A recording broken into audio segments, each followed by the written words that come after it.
Hey, Kinksters. I'm pleased to say that Sofia Gray has got the perfect gift for you, our favorite friends of the podcast. Starting in March, use the promo code SGSHOW at checkout for 10% off all seller memberships and buyer coins packages on sofiagray.com. That's SGSHOW. Thanks so much for listening, and now on with the show. The Sofia Gray Show. Hello, listeners and kinky friends. Welcome to the Sofia Gray Show, where we discuss all things sex, kinks, and fetishes. From the sex stories to the latest trends in the erotic world, we talk taboo transparently. This podcast is brought to you by Sofia Gray, the largest used underwear marketplace. I am Tracey Bust. And I am Lacey Bloom. And we're actually talking about busts, I guess, today, in a way. Do people still refer to boobs as busts? Is that still a thing? I have no idea. The only time I hear that is like if you're putting in like your bust measurements for like a bra or something something fitted. Yeah. I love how I'm just like, oh, yeah, it's my name. And I'm like, okay, anyway. And I like, that name is based on boobs. And so I'm just like, do we still say bust? And it's like, I say it all the time. We say bust. We say bust, yeah. Okay, so today we are talking about breast torture. So, Lacey, what are your thoughts on breast torture? You can share your experience if you want, or not. It's a safe space. I mean, I've got them. They're on the larger side, so there's plenty to play with. Sure, plenty to torture. I think as far as pain goes, I tend to like my pain on the softer side. Same. So nipple clamps I've tried and not disliked it, but it wasn't my favorite. I don't think I have the most sensitive breasts in general. Right. So many people are like that. There are people who are like, you don't need to do anything. And then there are people who are like, you have to do something. It's all different. That's the thing is I feel like I found like what works for me. And because that's never really included a lot of breast play, I haven't really experimented as much with breast play, although I have to tell you I have thought about more recently getting my nipples pierced. Oh wow, cool. Very cool. So I don't know if I'll do it, but I have a friend who did and she showed them off to me and they looked great. Yeah, I think that's awesome. I think there's a lot of benefits to it, so I'm thinking maybe that's what I call that, like eternal breast torture, because it's always there. Oh, but it could be like eternal breast pleasure. Yeah. Or torture in a a torture in a pleasurable way. I guess that's a good point to bring up too, is like where do you draw the line of like torture and pleasure, or is it the same thing? Yeah. I mean, obviously it's different for everyone. As long as it's safe, as long as you enjoy it, as long as you're communicating either with yourself or with your partner, that's obviously on a spectrum, and just be true to what makes you comfortable. Don't do anything that makes you uncomfortable. What about you? Do you like heightened pain or torture when it comes to your breasts? I have used nipple clamps, but I prefer the suction-y ones as opposed to like the the clippies. The clippies, just because like I'm as sensitive as they come. And I do like lingerie, which I know isn't breast torture, but I also being like having a harness. I like, as part, and so some of my like lingerie like has a harness incorporated in it, and I just like the tightness feeling. It makes me feel sexy. And so yeah, I think that's the extent, but for me, but there are so many other different ways to enjoy breast pleasure, breast torture, that if you and your partner or yourself are interested in trying it, we have a few ideas for you. Oh, yes. Let's do it. Okay. So like Lacey and I were saying, that there are all different types of breast torture. It can be minimal, such as like a clamp, or it could be maybe a little opposite of minimal, where, you're, being spanked on them. You can use any different types of like tools with breast torture, which I think is pretty cool. Like you can use stuff that's like, you know, kind of around the house, you know, as long as you're doing it safely, you know, like using, you know, rope or wax or, you know, clothespins, a wooden spoon, you know. Oh yeah, we've talked about spoons and spatulas before. I know. We like our kitchen products in the bedroom. It is cheaper, guys. It's cheaper. I'm all Just about. make sure you wash them. Yeah. So I think, yeah, that's true. Guys, I need to remember that actually, now that I think about it. Tracy has got some dishwashing to do. I have a huge backup of dishwashing. I'm disgusting. Guys, wash your toys. Folks, wash your toys. So yeah, I mean, everyone loves breasts. I love breasts. They're beautiful. It is important to talk about safety because breasts are, how do I say this? They're like not complicated. They're beautiful and complicated in the best way. And I mean that in terms of like health, not in terms of like, you know, like what are boobs? What's the philosophical thing about it? It's just that like there's nerves, there's glands, there's the nipple, and it's important to be safe, I think, or I know. And I think it's just a good idea to probably, if you're new to trying this, being very much more aware of your safety concerns before you kind of just like dive right in.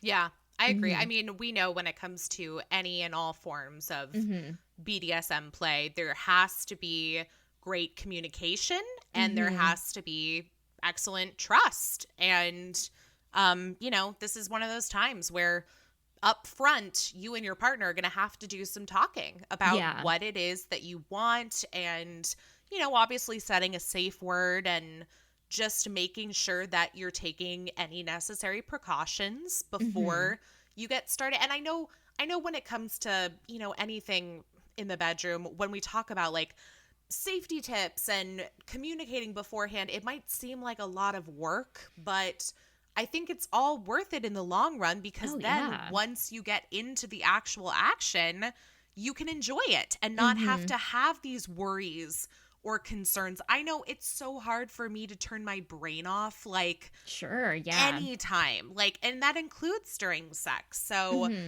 if I can make sure that I'm alleviating any worries that I would have beforehand, then I feel like I can let go and enjoy myself more. Yeah, absolutely. And even a good idea is to put together like a checklist. Oh, I love a good list. I mean, if you love your Excel spreadsheets, you know, oh my God, you should see Lacey's face right now. I think I finally made you come, which is. If you were talking about color coordinating and dividing things into categories. Ooh. Oh my God. I feel like this is becoming Clubhouse right now. I feel like you're my own personal OnlyFans. I'm here for it.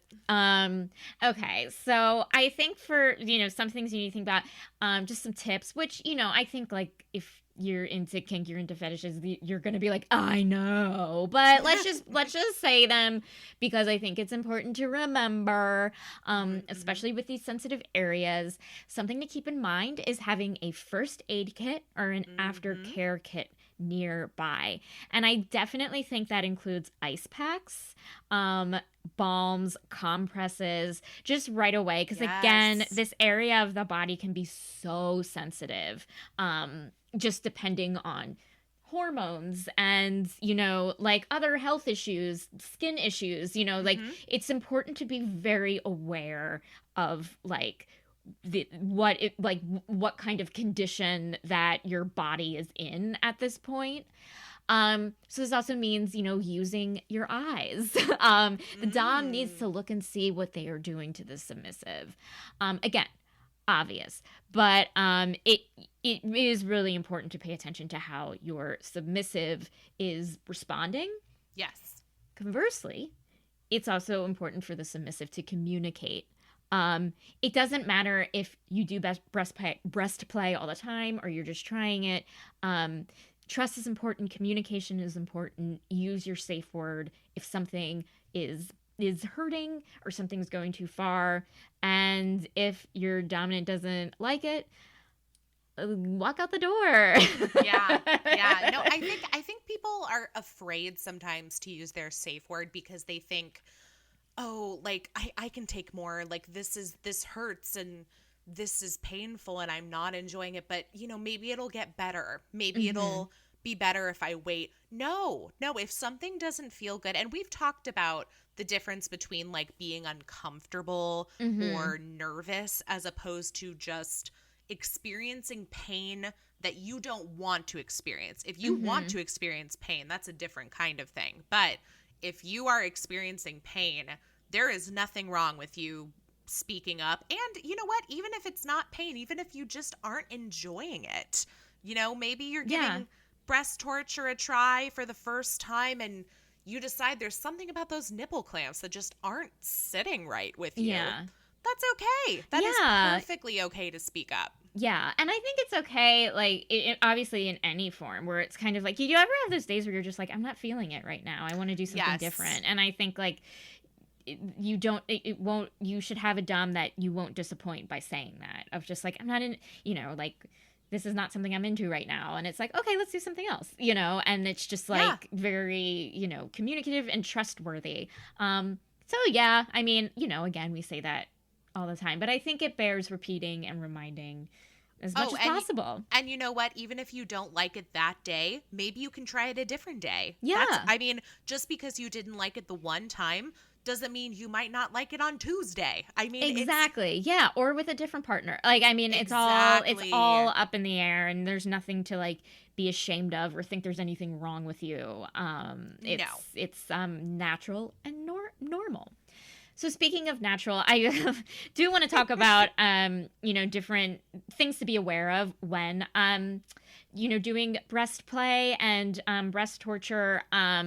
So like I said, paying attention is so important because breasts can change in terms of hormones, whether you're, whether you are menstruating and on your cycle or whether you're pregnant.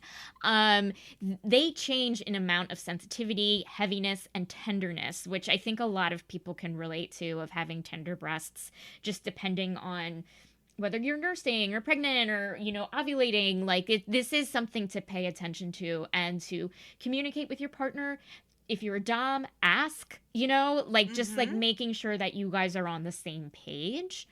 Another thing about breasts is that there is ductwork, there's glands, there is fatty tissue. They are complicated. They are so much more complicated than you would think. Yeah. I mean, they're beautifully complicated. So I don't want to be like, oh, bitches be crazy. Like, this has nothing to do with that. But it's like, it's beautifully complicated in which there's a lot going on there that, is like helping these breasts be breasts, which is like helping them be part of your body and you can express yourself and also helping you feed your babies. You know what I mean? Like, they are beautiful, beautiful organs and they need to be respected as much as like any other part of a person's existence. So again, try to avoid the areas of fatty tissue, and stuff that it could be way more painful than other parts of the breast. And this also includes if your partner has or you have breast implants. Ooh, yes. You can puncture an implant, and that can be very dangerous, and it could also be very costly to undo the damage. So again, communication. Yes, absolutely. I mean, focus. I would assume that you would want to focus the play on the nipple and the areola and, those. I mean, those are the parts that I think of when I think of breast play for the most part.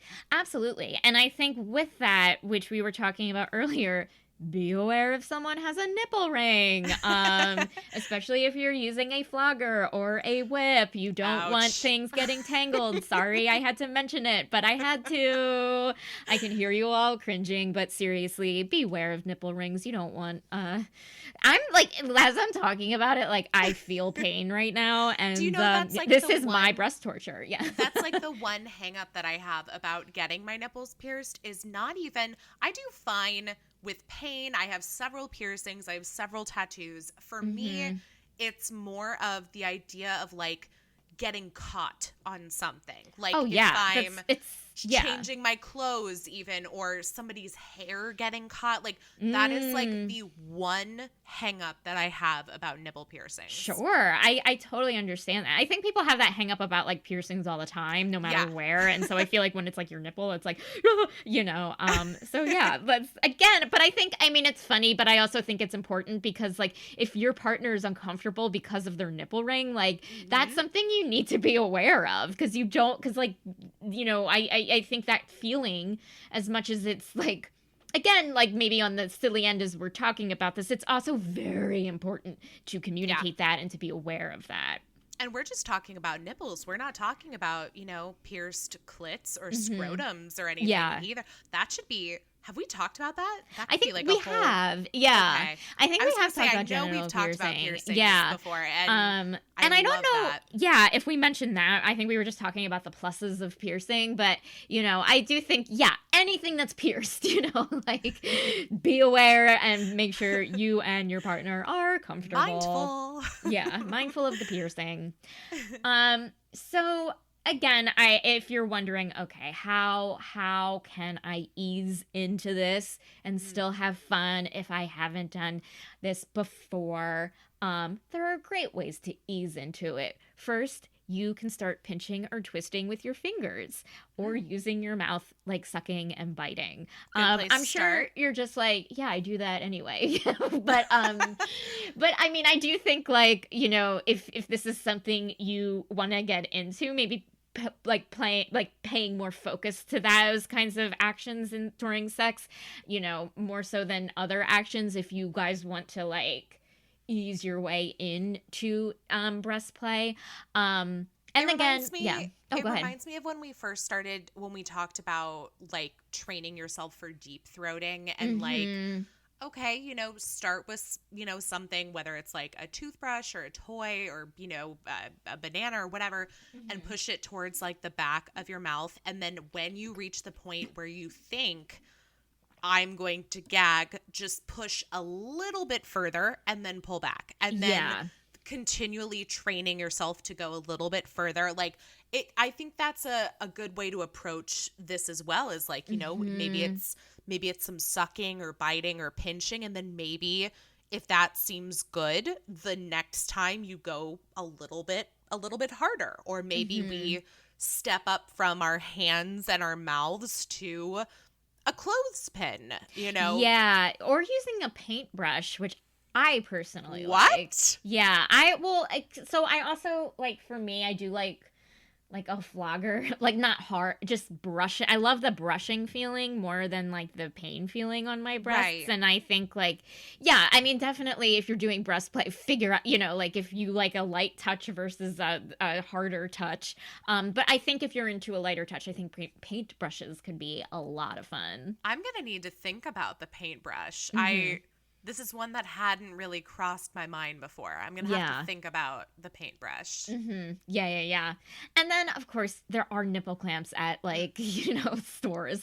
So if you're just like, I don't want to use my household items, it just involves me washing more dishes. Yes, there are so many different types of nipple clamps that you can get at stores. And, so another thing that I mentioned earlier is bondage. There's rope play, different knots you can use. There is different types of like bondage lingerie, which can be so sexy that I love. You can use tape, shoelaces, plastic wrap, as long as you know what you're doing and you are there for your partner. And as with any sort of bondage, especially with this area, you don't want to restrict blood flow because that could do serious damage. Yeah, be careful. Be careful. Okay, so squeezing is a form of breast torture that can be accomplished by using two boards made of either wood or metal or some sort of strap. So it's a vice. They do sell breast vices, which like, you know, so you don't have to like go back to like shop class in 6th grade and figure out like, you know, how do I get these pieces of wood? We didn't build whatever. a lot of breast vices when I was in 6th grade. No, we didn't either. We did not either. That would have been more helpful than like the stupid, I don't know, like paperweight we made. Yeah, we just like carved wood, and I got a B in that class, and it's like everyone else got an A, and I was like, how did I get? Never mind. I think about it to this day, but I don't want to. I'll talk about it. But yes, there are vices you can use if you're like me and don't want to be reminded of 6th grade. Shop class. That's for the best. I never want to think about that, especially in, you know, the throes of passion. No, yeah, that would be the worst. Unless you're into that and it's like, oh, I love thinking about, like, you know how, you know, just like with humiliation and it's like, please remind me of my 6th grade years. And it's like, great, if that turns you on, Give me an listen, F. it's all the best. Yeah. So I do want to talk about different types of nipple clamps because there are different types. Yes. We've got your tweezer nipple clamps, which they look like a tweezer. There's an adjustable tensioner that can slide up and down. So it's like the highest you slide out the adjuster, like the adjuster, like the more intense it is, the lower, it's less tension, which is, again, a great way to ease into things. Don't start, like, if this is new, don't, like, put it on and, like, yank it up to the high thing, you know, just, like, ease it. Okay, there are also star nipple clamps, and they look more like jewelry, but they apply some pressure that's equally distributed around the nipple while adding some embellishment. So I feel like that could be fun if you like things that look pretty, like myself. I was gonna say, I'm looking at pictures of them right now, and they are beautiful. Yeah. These are really gorgeous. Yeah. I think they're beautiful as well. And there's also, you can get a chain, a nipple, you know, the chain thing, which is like very sexy. So then this goes into my next thing with ball gags and a collar. You can find clamps that are part of a bigger apparatus. They can attach to the submissive's neck or mouth. And when they move, they apply more pressure. It can adjust the pain level. And obviously, like, collars are very significant in the BDSM world. So having that, you know, like, attached to, like, your nipple clamps could be a lot of fun. Mm-hmm. And also, we've got electric shock and vibrating clamps. You know, I love anything that vibrates. You love anything that vibrates. You love your e-stim. I think so. You know, it isn't just like, oh, is it just like, you know, painted clothespins? No, there are so many different types of nipple clamps. It's true. Yeah. Okay, so now let's talk about some impact play. Yes, you can use a kitchen wooden spoon. But there are other things you can use, like your hands, obviously. Oh, gee, keep it old school. Yeah, keep it old school. You can use a riding crop, which I like that being brushed. Maybe a slight slap. But yes, again, you can use floggers. Be aware of the nipple rings. That image is gonna stick with me for a while. But I will say the thing I do love about riding crops and floggers is like the material of them, because I think even though you're talking about impact, the material itself is pretty soft. So I've always been partial to those as opposed to like the sting of like a hand or something more solid, like a spoon or a spatula. Sure. I keep bringing up the spatula. Yeah. I mean, listen, I don't cook.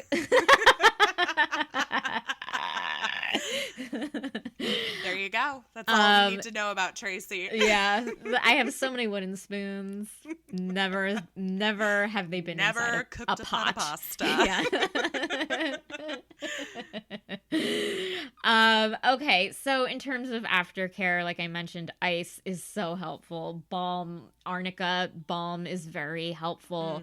To minimize swelling, you can wear a soft bralette, sports bra, or like a constrictive bra, just to keep from swelling, because it can like when your breasts are bruised or swelling, I think walking around without a bra can be more painful. So having some support is very nice. And That's a good point. also enjoy arnica to help with bruising. Yeah. And it's so funny because I feel like we've gone a year without wearing bras in general, like those of us with breasts. Right. Yeah. But I totally understand. I didn't really think about that because my first instinct of like any area of my body is in pain, you would think, okay, well, let's not put any added pressure on that. But I think you're right. I think something more supportive, like whether it's a bralette, a sports bra, or whatever, as long as it's soft but still supportive, I do think that will be beneficial. Absolutely. It shouldn't be uncomfortable, but it should be like helpful. Here's the thing about me. I wear lingerie all the time. And I've been wearing it a lot more since this pandemic, just because I just feel like I need to feel sexy, and I need to like maintain. Maintain, because it's like, I wear them underneath like my pajamas or whatever, but just like, when I have me time, it's just like nice to know that's like, oh, I'm still sexy, even though I am confined to my apartment. Well, and you know how everybody's been doing like lots of online shopping during the pandemic just because it's so accessible. I think the thing that I've invested the most money in during the pandemic is nice and new underwear and bras. Like some of which are matching sets, and they're a little bit more expensive but better material, better product. And oh God, it really does. It makes you feel so good. Yeah. It's like when you have a bra that fits, that you feel confident in, it's just like, why am I not wearing this all the time? I'm going to wear it all the time, and I'm going to wear it for myself. And if someone else sees it, they're lucky. And even though a lot of people have seen it, there are a lot of lucky people. A lot of lucky people out in the world. Well, I feel very lucky to have shared these thoughts with you guys. So thank you so much for listening. Whether you're looking to buy or sell used panties, Sofia Gray has got you covered. If you want to earn some extra cash, you can set up your own shop in minutes and start selling your own used underwear. And they take no commission. You'll keep 100% of every single sale that you make. If you've got a kink for used panties and you're looking to buy your next pair, look no further. The whole process is completely anonymous. Sofia Gray will never share, store, or archive your personal information. The name Sofia Gray won't even appear on your bank receipt. So head on over to sofiagray.com to start selling or buying used panties now. If you're a fan of the podcast, we hope you'll subscribe on your favorite podcast streaming platform. You can also leave us a review on Apple Podcasts to let us know what you think. And while you're at it, feel free to share your feedback or questions by sending an email to podcast@sofiagray.com. Until next time, I'm Tracy Buzz. And I'm Lacey Bloom. And we're here to say, let them be kinky. There is no kink shaming here.